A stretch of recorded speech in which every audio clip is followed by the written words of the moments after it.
Hello प्यारे बच्चों, मैं doctor Bharatlal Meena, LBS government college Kotputli, सह आचार्य पॉलिटिकल साइंस। बच्चों, आज हम चर्चा करेंगे BA पार्ट तृतीय के द्वितीय प्रश्न पत्र अंतर्राष्ट्रीय संबंध। इसमें द्वितीय विश्व युद्ध के प्रमुख कारणों पर चर्चा करूंगा मैं आज। तो द्वितीय विश्व युद्ध के क्या प्रमुख कारण थे? अंतर्राष्ट्रीय राजनीति के विशेषज्ञों का विचार है कि प्रथम विश्व युद्ध के पश्चात संसार में शांति स्थापित नहीं हुई, क्योंकि किसी न किसी क्षेत्र में संघर्ष चलता रहा। अतएव द्वितीय विश्व युद्ध के कारण उन समस्त घटनाओं और क्रियाओं प्रतिक्रियाओं में नहीं थे जो पेरिस संधि से लेकर पोलैंड के आक्रमण तक घटी। पहला है वर्साई की संधि की शर्तों की कठोरता। दूसरा है सामूहिक सुरक्षा का पतन। तीसरा है तुष्टीकरण की नीति। चौथा है सर्वसत्तावादी शक्ति का उत्कर्ष एवं उनकी महत्वाकांक्षाएं, जैसे मुसोलिनी, हिटलर आदि। पांचवा पॉइंट है निशस्त्रीकरण की असफलता। मार्च 1935 में हिटलर ने खुले तौर पर पुनर्शस्त्रीकरण की घोषणा की, वर्साई की संधि की शर्तों का खंडन किया और राष्ट्रसंघ से अलग हो गए 1932 में। छठा पॉइंट है दो प्रतिद्वंदी सैनिक गुटों का उदय, जिसमें एक तरफ जर्मनी, इटली और जापान जैसे कभी संतुष्ट न होने वाले राष्ट्र, दूसरी तरफ ब्रिटेन, फ्रांस, सोवियत संघ, अमेरिका जैसे देश।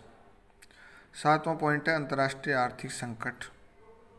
1930 में विश्व में एक महान आर्थिक संकट आया, जिसका प्रत्येक देश की आर्थिक व्यवस्था पर प्रत्यक्ष अप्रत्यक्ष रूप से बुरा प्रभाव पड़ा।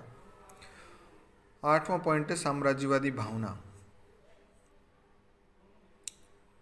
एशिया में जापान और उधर जुलाई 1937 में उसने युद्ध की घोषणा किए बिना चीन के साथ युद्ध शुरू कर दिया।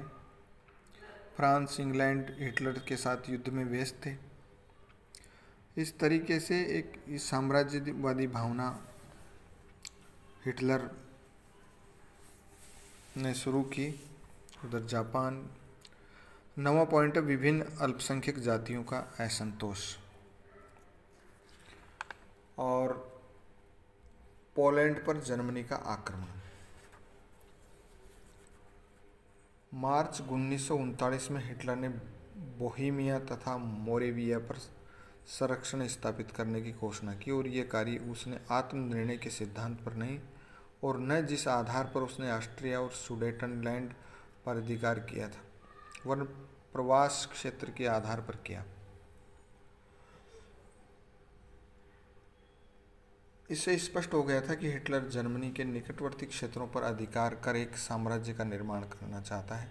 उसने बोहेमिया, मोरेविया पर संरक्षण स्थापित कर यह सिद्ध कर दिया था कि उसने म्यूनिख में चैम्बरलेन को जो वचन दिए थे उसका कोई मूल्य नहीं था।